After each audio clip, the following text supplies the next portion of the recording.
kararaan ang pagboto sa ating pong mga kababayan. At yan naman po hindi lamang dyan sa Mabalacat, kung hindi sa ibang parte ng ating bansa.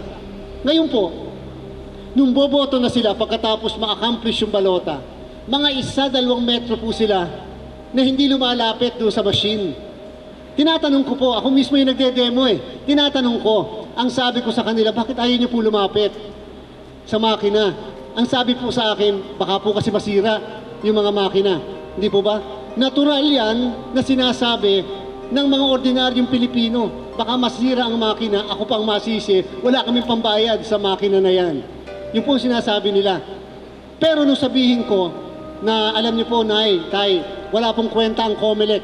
Kahit yung supplier namin, kung yung makinang yan, hindi man lang pwedeng ugugin, galaw-galawin, o hindi pwedeng mahawakan. Dahil ibig sabihin, walang kwenta yung makinang yan dahil mahina